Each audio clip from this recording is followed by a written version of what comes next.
সহবাসের পরে মেয়েদের জন্য ফরজ গোসল না করে ঘরের কাজকাম, রান্না বাড়া ইত্যাদি করা, বাচ্চাকে দুধ খাওয়ানো, এগুলো জায়েজ আছে নাকি না জায়েজ? গোসল ফরজ হওয়া অবস্থায় গোসল না করার আগ পর্যন্ত কয়েকটা কাজ করা নিষেধ। 1, নামাজ পড়া নিষেধ। 2, তওয়াফ করা নিষেধ। 3, মসজিদে অবস্থান করা নিষেধ। 4, কোরআন স্পর্শ করা নিষেধ। 5, কোরআন পড়া নিষেধ। এই 5টি কাজ ছাড়া আর কোনো কাজ কিনা নিষেধ না। অতএব সহবাসের পরে কোনো মেয়ে, কোনো মহিলা তিনি যদি গোসল না করে, ফরজ গোসল না করে তিনি যদি কি করেন, গৃহস্থলীর কাজকাম করেন, রান্না বাড়া করেন, অন্য কাজকাম করেন, বাচ্চাকে দুধ খাওয়ান, এগুলো এই 5টি নিষিদ্ধ কাজের আওতায় যেহেতু নাই, অতএব সেটা জায়েজ আছে। আমাদের দেশে যত কঠোরতা সব মেয়েদের উপরে, ছেলেদের উপরে নাই। ছেলে গোসল ফরজ হয়েছে, 2-4 ঘন্টা শুয়ে রয়েছে বা এমনকি হাঁটাহাঁটি করছে, তাকে তেমন কেউ কিছু বলে না। সমস্ত চাপগুলা মেয়েদের উপরে। আর এই ফতোয়াগুলা মেয়েদের উপরে, ফতোয়াগুলা দেয়ও বেশিরভাগ মেয়েরাই।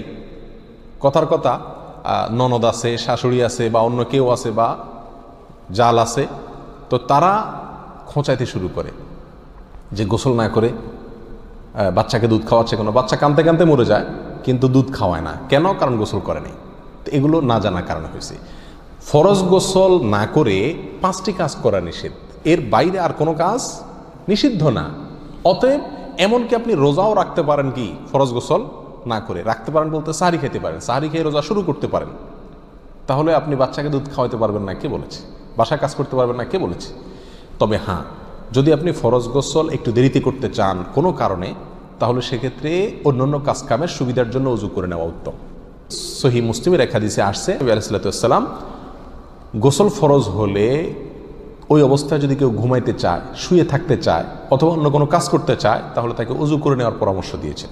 অতএব ওযু করে নিয়ে এরপর অন্যান্য কাজ করা উত্তম। এর বাইরে ওযু ছাড়া যে সে কিছু করতে পারবে না, ব্যাপারটা এরকম না। একবার আবু হুরায়রা রাদিয়াল্লাহু তাআলা আনহু, তার সাথে নবী আলাইহিস সালাতু ওয়াস সালামের দেখা হয়েছে কোনো এক রাস্তায়, এই অবস্থায় যে তার গোসল ফরজ হয়েছিল। তো আবু হুরায়রা রাদিয়াল্লাহু তাআলা রাসূলুল্লাহ সাল্লাল্লাহু আলাইহি ওয়াসাল্লামকে দেখে এড়াইয়া চলে গেছেন, একরকম পালায়া চলে যাওয়ার মতো, যায় তাড়াতাড়ি করে গোসল টোসল করে তারপরে আসলেন। নবী আলাইহিস সালাতু ওয়াস সালাম জিজ্ঞাসা করলেন, আবু হুরায়রা তুমি কই গেছিলা? তোমার দেখলাম।